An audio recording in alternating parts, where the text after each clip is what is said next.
Adulting. Adulting. Yes. You either love it or hate it. But I'm gonna guess that you hate it. Why? Because it involves things like paying bills, working long hours, and doing things you don't want to do. The hashtag adulting phrase usually follows sentences full of disgust, sighs, and frustrations about life's responsibilities that are thrown one's way. But is all adulting equal? Meaning, is adulting monolithic? Does adulting have to look the same universally?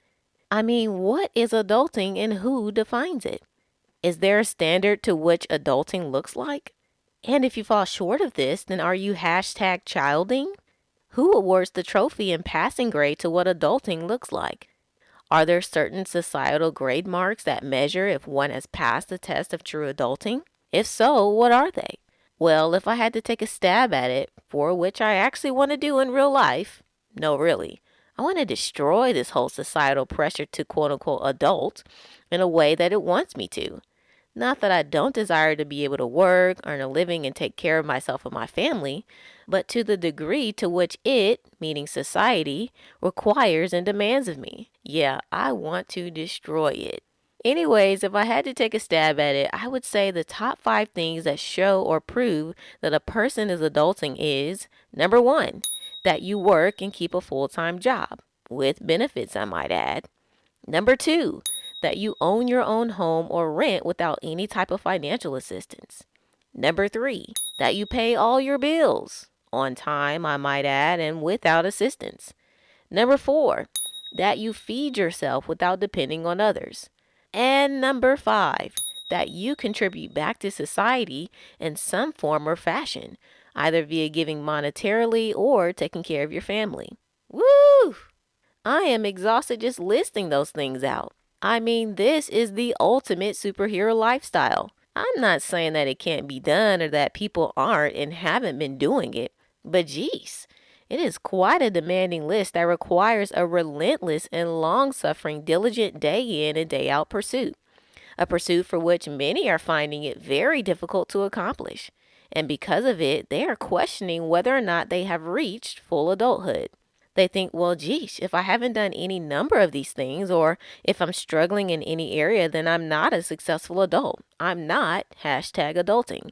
They might even hear those around them either passively or directly telling them, grow up.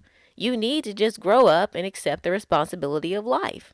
Now, before I get myself into a slippery slope here, I want to clarify that I'm in no way supporting individuals who are not trying, meaning their internal motive is quite frankly to just mooch off people and use them to do any and everything because they're just lazy.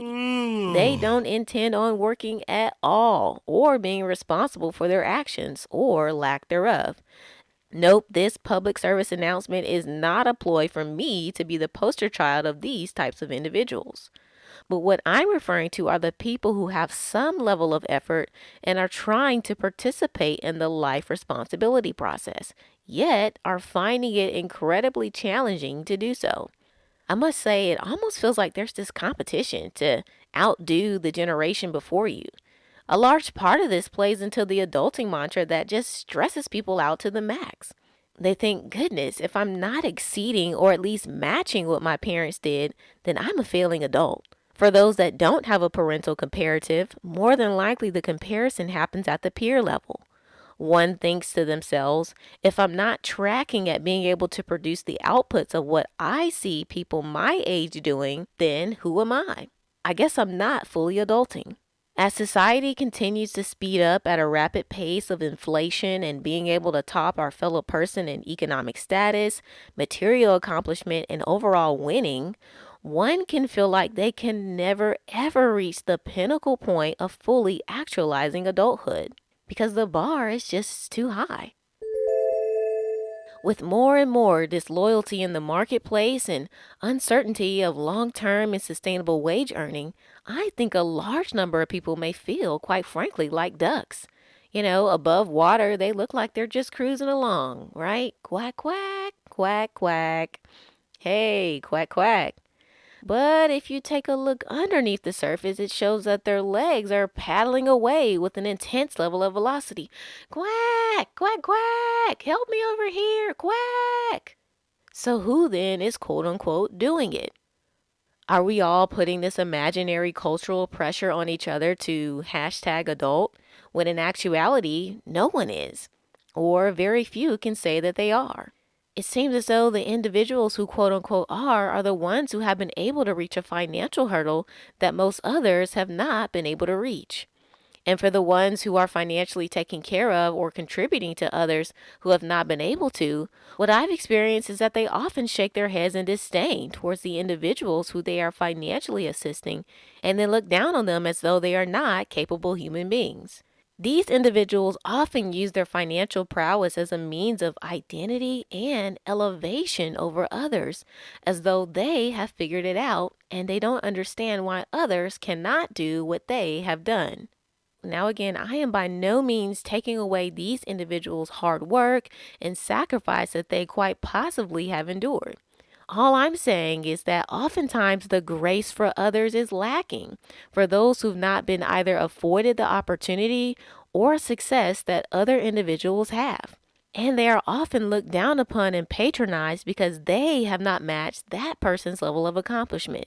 Typically, this dynamic is often shown in a parent to child or previous generation to next generation dynamic. Now, as mentioned earlier, with adulting comes the ever so popular notion of settling down and buying a home. One day, as my dad and I drove around town, we drove past a ton of residential areas for which my father said to me, "Gosh, why do people keep building these huge homes?" I then replied to him, "Well, Pops, I actually think that'll start to end at my generation and below because we're finding out that that's just not the type of lifestyle we want to live." I further relayed to him that with movements such as the tiny house, minimalism, and shared living space, the idea of home ownership for many is fading away.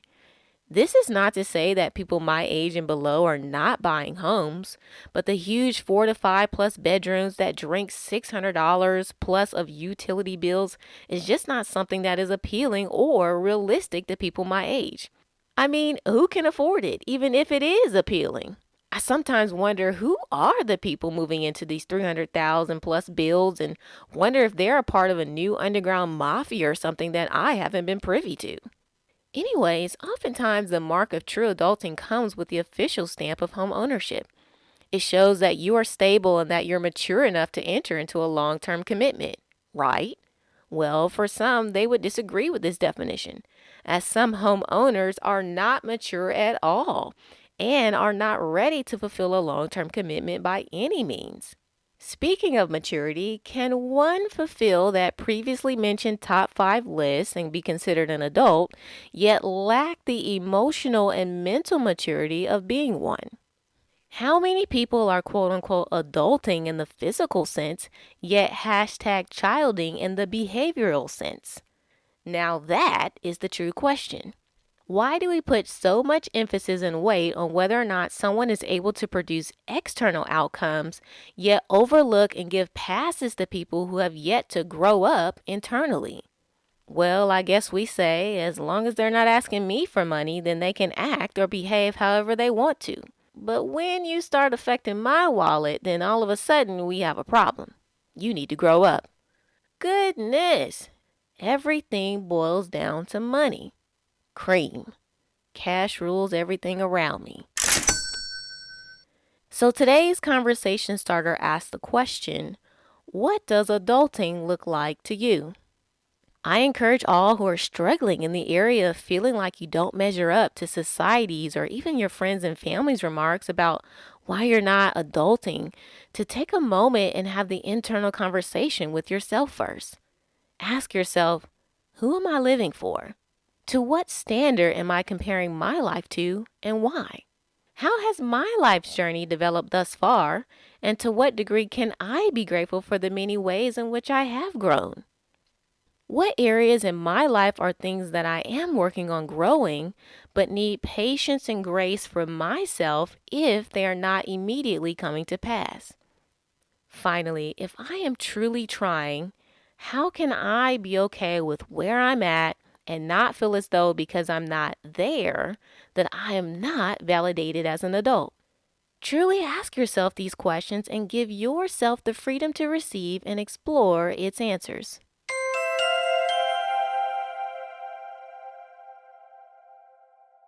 For more content and to download copies of my ebooks, go to simplelifeconversations.blog. That's simplelifeconversations.blog. Be sure to subscribe to this podcast channel to get the latest episode of Conversation Starters.